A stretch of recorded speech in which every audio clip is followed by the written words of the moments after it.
നമ്മളൊരു കഥ വായിച്ചിട്ടില്ലേ, ചെന്നായുടെ കഥ. മുട്ടനാടുകളെ തമ്മിൽ തല്ലിച്ച് ചോര കുടിക്കുന്ന ചതിയനായ സൂത്രശാലിയായ ചെന്നായ. ആ ചെന്നായുടെ കഥയാണ് ഇവിടെ വീണ്ടും ആവർത്തിക്കുന്നത്. കേരളത്തിൽ ഫാസിസത്തിന് വേരില്ല, ഇത് സാംസ്കാരിക മണ്ണാണ്, ഇവിടെ ഫാസിസം വളരില്ല. അതങ്ങ് ബീഹാറിലല്ലേ, യു പിയിലല്ലേ, രാജസ്ഥാനിലും ഗുജറാത്തിലുമല്ലേ എന്ന് ആശ്വസിച്ചിരുന്ന നമ്മളുടെ കാലിനടിയിലെ മണ്ണാണ് ഇളകിയിരിക്കുന്നത്. ഫാസിസ്റ്റ് ശക്തികൾ തലസ്ഥാനി നഗരി വരെ പിടിച്ചെടുത്തിട്ടുണ്ട്. വൻ വിജയം തന്നെ, അവരുടെ വിജയം തന്നെയാണ് ഇത്. നിങ്ങൾ ഇടതും വലതും പറഞ്ഞ് തമ്മിൽ തല്ലുന്നതിനിടയിൽ ഫാസിസ്റ്റ് ശക്തികൾ ഇവിടെ വളരുന്നത് നിങ്ങളെ എന്തോ ഭയപ്പെടുത്തുന്നില്ലേ? നിങ്ങൾ എന്തുകൊണ്ട് ഭയപ്പെടുത്തുന്നില്ല? നിങ്ങളിവിടെ ഇടതും വലതും പറഞ്ഞ് തമ്മിൽ തല്ലി നടക്കുന്ന നേരം ഫാസിസത്തിനെതിരെ ഒറ്റക്കെട്ടായി പൊരുതാനും മുന്നിട്ടിറങ്ങണം. അതിന് നിങ്ങൾക്ക് കഴിയില്ലെങ്കിൽ രാഷ്ട്രീയ പ്രവർത്തനം നിർത്തിപ്പോണം. അല്ലാണ്ട് കണ്ട വർഗീയവാദികളെ മുഴുവൻ മുഖ്യമന്ത്രിയുടെ കാറിൽ പിടിച്ച് കയറ്റുകയും അവസാനം വർഗീയവാദികളായിട്ടുള്ള ആളുകൾ പോയിട്ട് CPM വോട്ട് ചെയ്യാതെ അവർ BJPക്ക് തന്നെ കുത്തുകയും ചെയ്തു. ആ ഒരു പ്രവർത്തനം കാരണം ഉള്ള മുസ്ലിം വോട്ടുകളും പോയി, ഹിന്ദു വോട്ടുകളും പോയി. എന്തിനാണ് ഈ പണിക്കൊക്കെ നിൽക്കുന്നത്? മറക്കാതിരിക്കുക, ഫാസിസ്റ്റ് ശക്തികൾ വേരൂന്നിയിട്ടുണ്ട്. ഈ കോലത്തിൽ പോയാൽ അധികം വൈകാതെ അവർ കേരളവും പിടിക്കും. ജസ്റ്റ് റിമെമ്പർ ദാറ്റ്, മറന്നു പോകരുത്. ഈ കണക്കുകൾ നമുക്കൊന്ന് കാണാം. ഇവിടെ ഒരു വ്യക്തമായ ഒരു കണക്കുണ്ട്. 20% അടുത്തോ അതിനു മുകളിലേക്കോ BJP ഇത്തവണ പോളിംഗ് ശതമാനം ഉയർത്തിയിട്ടുണ്ട് എന്നുള്ളതാണ്, വോട്ട് ശതമാനം ഉയർത്തിയിട്ടുണ്ട് എന്നുള്ളത്. എവിടുന്ന 15 നിന്നാണ് 2020 അത് 20 കടന്നിരിക്കുന്നു BJP. CPMന്റെ സോഷ്യൽ എഞ്ചിനീയറിംഗ് പരിപാടി ഉണ്ടല്ലോ, കഴിഞ്ഞ പാർലമെന്റ് തെരഞ്ഞെടുപ്പിൽ 4 കാലിൽ വീണതിന് ശേഷമുള്ള സോഷ്യൽ എഞ്ചിനീയറിംഗ് പാളി എന്ന് മാത്രമല്ല, ആ സോഷ്യൽ എഞ്ചിനീയറിംഗിന്റെ ഗുണം പലയിടത്തും BJP കൊണ്ടുപോകുന്ന കാഴ്ചയാണ് കണ്ടത്. ഒരു കണക്കിന് അത് CPMന് ഗുണമാണെന്ന് ചോദിച്ചാൽ അതിന്റെ വിശദാംശങ്ങളിലേക്ക് വരാം. പക്ഷേ CPMന് പാർലമെന്റ് തെരഞ്ഞെടുപ്പിൽ CPM ഉണ്ടായ ഏറ്റവും വലിയ ഭയം സീറ്റുകൾ പോയത് മാത്രമായിരുന്നില്ല. CPMന്റെ വോട്ട് ബേസ്, കാഡർ വോട്ടുകൾ പോയി, കുറച്ചുകൂടെ വ്യക്തമായി പറഞ്ഞാൽ ഈഴവ വോട്ടുകൾ പോയി എന്നൊരു പ്രധാനപ്പെട്ട വിഷയമായിരുന്നു. അതുകൊണ്ടാണ് ഒരു മടിയുമില്ലാതെ ജമാഅത്തെ ഇസ്ലാമി SDP ഒരുമിച്ചാണ് പറയുക. ജമാഅത്തെ ഇസ്ലാമി SDP രണ്ടും തമ്മിൽ ആട് തമ്മിലുള്ള വ്യത്യാസമുണ്ട്, പക്ഷേ ഒരുമിച്ചേ പറയുള്ളൂ. അങ്ങനെയുള്ളവർക്കെതിരെ RSSനെതിരെ ഒക്കെ പറയുകയും വളരെ വ്യക്തമായി വർഗീയത, മുസ്ലിം വിരുദ്ധത പറയുന്ന വെള്ളാപ്പള്ളി നടേശനെ കയറൂരി വിടുകയും സ്വന്തം കാറിൽ കയറ്റിയിരുത്തുകയും സ്വന്തം വേദിയിൽ കൊണ്ടത് പൊന്നാടി അടിക്കുകയും ഒക്കെ ചെയ്ത ഒരു സോഷ്യൽ എഞ്ചിനീയറിംഗാണ് നടത്തിക്കൊണ്ടിരുന്നത്. ഹിന്ദു വോട്ടുകൾ പോകാതിരിക്കാനുള്ള 10 വോട്ടിന് വേണ്ടി, വെള്ളാപ്പള്ളി നടേശൻ്റെ കാര്യത്തിൽ പറഞ്ഞാൽ, കോടിയേരി ബാലകൃഷ്ണൻ്റെ വാക്കിൽ കടമെടുത്ത് പറഞ്ഞാൽ 10 വോട്ടിന് വേണ്ടി എന്തും ചെയ്യുന്ന ഒരു പരിപാടി 2024 പാർലമെന്റ് തെരഞ്ഞെടുപ്പിന് ശേഷം കുറച്ചുകൂടെ വ്യക്തമായി നമ്മൾ കണ്ടു. അതിന് മുമ്പുമുണ്ട്, പക്ഷേ അത് വ്യക്തമായി കണ്ടു. അതുകൊണ്ട് എന്താണ് പ്രശ്നം ഉണ്ടായെന്ന് അറിയാമോ? ഇപ്പോൾ നിങ്ങൾ മലപ്പുറം എടുത്ത് നോക്കൂ. മലപ്പുറം മുസ്ലിം ലീഗിൻ്റെ കോട്ടയാണ്, UDFിൻ്റെ കോട്ടയാണ്. പക്ഷേ വളരെ വലിയ വിജയമാണ് മലപ്പുറത്തുണ്ടായിരിക്കുന്നത്. മുസ്ലിം വോട്ടുകളുടെ ഇതുവരെ ഇല്ലാത്ത ഒരു കൺസോളിഡേഷൻ ഉണ്ടായി എന്നാണ് ഇതിൻ്റെ കണക്കുകൾ ഇപ്പോൾ നമുക്ക് മനസ്സിലാക്കി തരുന്നത്. അതൊരു പ്രധാനപ്പെട്ട കാര്യമായിട്ട് തന്നെയാണ് കാണേണ്ടത്. അതേസമയം കാസർഗോഡ് നോക്കൂ, ഇവിടെയൊക്കെ ജില്ലാ പഞ്ചായത്തുകൾ അടക്കം പിടിക്കുകയാണ്. അതേസമയം മറ്റൊരു ന്യൂനപക്ഷമുണ്ട്, കേരളത്തിലെ ക്രിസ്ത്യാനികളും കേരളത്തിലെ മുസ്ലിങ്ങളും തമ്മിൽ എന്തൊക്കെയോ പ്രശ്നമുണ്ടെന്നും അതുകൊണ്ട് ആ ഒരു ഉടക്കിൻ്റെ ഗുണം കൂടി കിട്ടും എന്നുള്ളതുമായിരുന്നു സോഷ്യൽ എഞ്ചിനീയറിംഗിലെ രണ്ടാമത്തെ ബുദ്ധി. അത് നടന്നില്ല. പത്തനംതിട്ട, കോട്ടയം, ഇടുക്കി, തൂത്തുവാരി UDF, അവിടെയാണ് ഇതിനകത്തെ പ്രധാനപ്പെട്ട കാര്യം കിടക്കുന്നത്.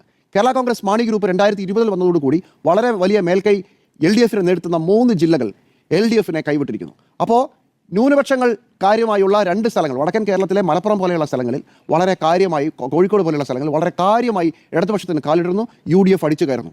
അതേസമയം ക്രിസ്ത്യൻ വോട്ടുകൾ കാര്യമായി പ്രതീക്ഷിക്കുന്ന കോൺഗ്രസിൻ്റെ പഴയ പരമ്പരാഗത സ്ഥലങ്ങളിൽ, അത് ഞാൻ നേരത്തെ പറഞ്ഞ 3 ജില്ലകൾ കൂടാതെ എറണാകുളത്ത് താരതമ്യേന നല്ല രീതിയിൽ ഭരിച്ച ഒരു ഭരണമായിരുന്നു കൊച്ചി കോർപ്പറേഷനിൽ. പക്ഷേ നിലം തൊട്ടില്ല LDF. സോഷ്യൽ എഞ്ചിനീയറിംഗിൻ്റെ ആദ്യബുദ്ധിയിൽ സംഭവിച്ചതാണ് എന്നാണ് ഞാൻ കരുതുന്നത്. ഹിന്ദു വോട്ടുകളുടെ കൺസോളിഡേഷനിലേക്ക് പോകുമ്പോൾ മുസ്ലിം വോട്ടുകൾ മാത്രം, അത് പോട്ടെ തന്നെ വിചാരിച്ചതാണ്, പക്ഷേ മുസ്ലിം വോട്ടുകൾ മാത്രമല്ല പോയത്, ക്രിസ്ത്യൻ വോട്ടുകളും LDFനെ കൈവിട്ടിരിക്കുന്നു. എന്നിട്ടോ ഇതിൻ്റെ ഗുണം എങ്ങനെയാണ് വന്നതെന്നൂടെ നോക്കണം. ഇപ്പോൾ തിരുവനന്തപുരത്ത് CPM അമ്പേ പരാജയപ്പെട്ടുകൊണ്ട് BJP ആണ് അടിച്ചു കയറിയത്. കൊല്ലത്ത് UDF ജയിക്കുമ്പോഴും ഒരു പ്രധാനപ്പെട്ട കാര്യം നമ്മൾ കാണേണ്ടത് BJPയുടെ വളർച്ചയാണ്. ഇപ്പോൾ കൊല്ലം കോർപ്പറേഷനിൽ 2020 വെറും 6 സീറ്റായിരുന്നു, BJP 12 സീറ്റായി. ഇനി നമുക്ക് നേരെ കോഴിക്കോടേക്ക് പോകാം.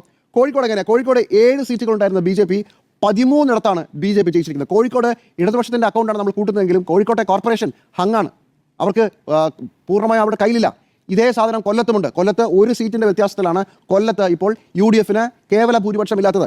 അവിടെയാണ് BJP 6 നിന്ന് 12 സീറ്റ് വർദ്ധിപ്പിച്ചത്. കോഴിക്കോട് മറ്റൊരു കാര്യം കൂടെ പറയാം. CPMന് ഏതാണ്ട് 12 അവർ രണ്ടാമത്തെ പാർട്ടിയായി വന്നിട്ടുമുണ്ട്. BJP കാര്യമായി പല സ്ഥലങ്ങളിലും അവരുടെ വോട്ട് വീതം വർദ്ധിപ്പിക്കുകയും ചില സീറ്റുകൾ പിടിക്കുകയും വ്യക്തമായ ത്രികോണ മത്സരം നടത്തുകയും ചെയ്തു എന്നതുകൂടിയാണ് ഒരു പ്രധാനപ്പെട്ട കാര്യം. കൊല്ലവും കോഴിക്കോടും ഹങ്ങാണ്. ആർക്കും ഭൂരിപക്ഷമില്ല. കൊല്ലത്ത് UDF ജയിക്കേണ്ടതായിരുന്നു, കോഴിക്കോടും LDFന് ആധികാരികമായി ജയം വരേണ്ടതായിരുന്നു. രണ്ടിടത്തും ഈ പ്രശ്നമുണ്ട് എന്നുള്ളതാണ്.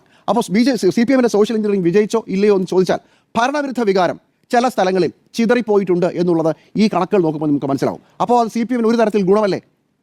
അതാണ് ബുദ്ധി. ഈ ഭരണവിരുദ്ധ വികാരം ചിതറിപ്പോകാനും BJP മുന്നോട്ട് വരാനുമുള്ള ഒരു കാഴ്ചയായി നമ്മളിതിനെ കാണണം. അത് പറയുമ്പോൾ BJP മഹത്തായ പ്രകടനം കാഴ്ചവെച്ചു എന്നൊരു അഭിപ്രായം എനിക്കില്ല. തിരുവനന്തപുരം കോർപ്പറേഷൻ ഒഴിച്ച് തിരുവനന്തപുരത്ത് വൻ വിജയമാണ്. അതേസമയം അവർക്കുണ്ടായിരുന്ന 12 നഗരസഭ പോയി. പാലക്കാട് നഗരസഭയിൽ അവർക്ക് കേവല ഭൂരിപക്ഷമില്ല. പക്ഷേ എറണാകുളത്ത് ഒരു മുനിസിപ്പാലിറ്റി പിടിച്ചിട്ടുണ്ട്. അതല്ല വിഷയം. കേരളത്തിൽ എല്ലാ സ്ഥലങ്ങളിലും, എന്തിനാ കണ്ണൂർ പോലും, കണ്ണൂർ കോർപ്പറേഷനിൽ ഒരു സീറ്റ് ഉണ്ടായിരുന്ന BJP ഇപ്പോൾ 4 സീറ്റിലേക്കാണ് വളർന്നിരിക്കുന്നത്.